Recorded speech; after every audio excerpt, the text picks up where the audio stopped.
Okay, so I'm going to loosely do 37 and 8.1, but I'm going to interpret a little bit differently because I actually built this thing once. So it's important to note that my mom lives in northern Minnesota, and it's extremely goddamn cold. You all believe that? Like 60 below is a thing I've seen. Yuck.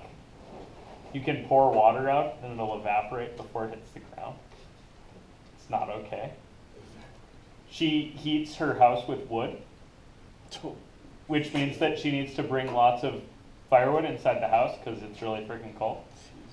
And so one year we decided that it was stupid to keep the front door open while you were carrying wood in and out of the house. So being hill people, we decided that we would instead drive the wheelbarrow into the house with wood in it. No. But you need a ramp, right? And so it turns out that actually the thing that your book is asking for, the 7%, is about right. So I think this is actually about what we did. So you have a door, and it's like, say, 2 feet off the driveway, right? And normally you have like steps, right? So you can get in the house. But what you would like to do is build some kind of ramp that goes like this. And you would like to know how long this ramp has to be to get a grade of 7%. Because trust me, it sucks to try to push a wheelbarrow up a ramp that's too short, because it's really slippery. And then you fall and whack your head on the edge of the wheelbarrow and everyone laughs. Personal experience. Yeah, actually. Or you dump it sideways, which really sucks, because then you have to stand outside in the snow and pick it up. Or leave it there until spring, which looks like shit. You know. So does having a ramp on your front door, so whatever. Anyway, point is, 7% is a good thing, but we need to know what a 7% grade is. So 7% grade means that in 100 feet, there's a rise of 7 feet. Okay?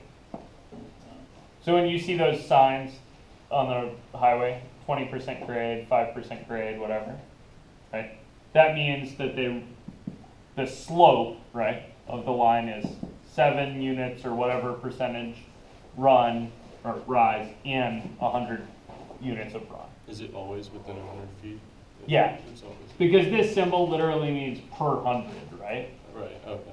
So when they say 7 per 100, they mean 7 rises per 100 runs. Okay. So if it's 7% grade for 100 miles, right, you'll gain 7 miles in elevation. That's probably not so doable on the planet. Cool? Okay, so to get our ramp, we want to know how long the ramp needs to be or how far to put the base from the thing. Oh, the first one is what angle does it form with the driveway? So that's this little angle here, right? Okay, so that's this angle here. So what do you know about theta? You know that it is 7 feet over 100 feet. Cool. It's tangent, right? So I know tangent of theta is 7 over 100. Okay, so the reason I'm interested in this is I need to know what to set the table saw at to cut the chop saw at to cut these bottom bits, right? So how do I get my theta out of that? Inverse tangent. Perfect. Take the inverse tangent of 7 over 100.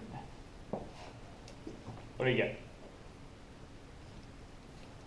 4.004. So basically 4 4 watts. degrees.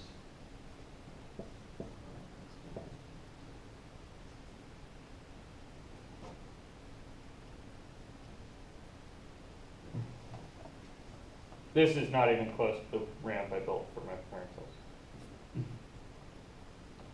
How do I know that? It's probably much steeper. Because the one I built is way steeper than this. So we got 4 degrees, right, give or take? Okay, so that's maybe part A. Part B, and this is why I know this isn't the ramp I built, which is how long does it have to go in the driveway? So what does that amount to asking? Between the kind of 7% triangle and the 2 feet triangle, what am I asking here? If you have an angle of 20 degrees and a side of 2 foot, how long is the other side? Yeah, I want to know the adjacent side.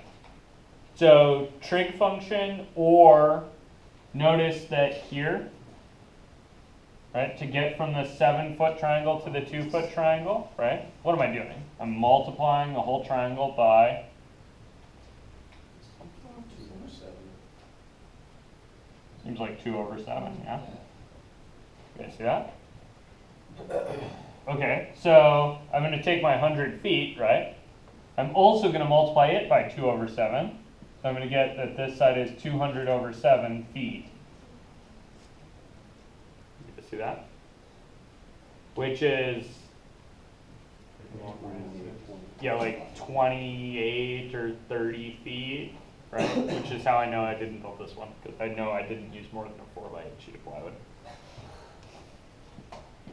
So this is like 28 feet.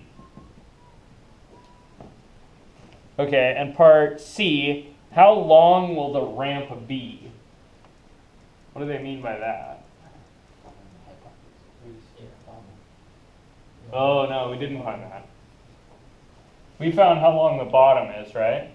What they mean by how long is the ramp is how long is the hypotenuse. Yeah, Pythagorean theorem, this stuff. So that'll get you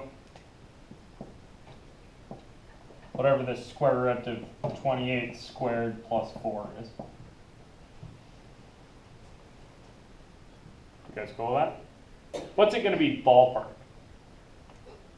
Like just ballpark, that's for me right off the top of your head. Quick, fast, go. Yeah, 30 feet, a little more than 28.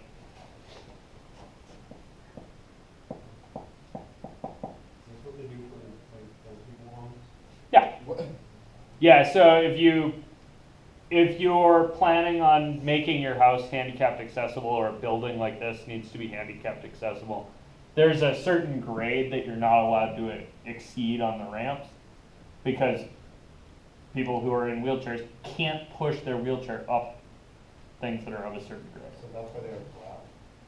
Yeah, so that's why on some of the buildings around here it says handicap bathrooms at, and gives another building, because the grades down to those bathrooms exceed this minimum.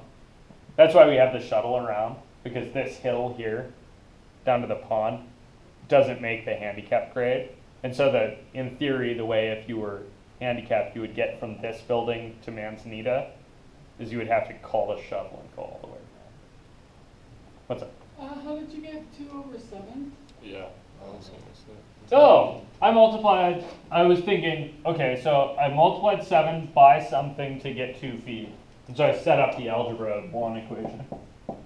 So I took 7 feet and multiplied by, I don't know, to get 2 feet. Are there units on that thing or not? It's a ratio. Yeah, good. This thing's a ratio of side lengths, right? It's 2 feet divided by 7 feet, so feet cancel, or reduce to 1, right? And so you just get this kind of raw inflation factor. That's a unit conversion, right? That's saying 7 feet in this triangle is 2 feet in that triangle. Cool. Question, Seal? Do you know what the actual grade is for handicap? Is it like? I don't. I would suspect it's something around 7%. This kind of long, slow ramp seems about right to me, but I was just curious.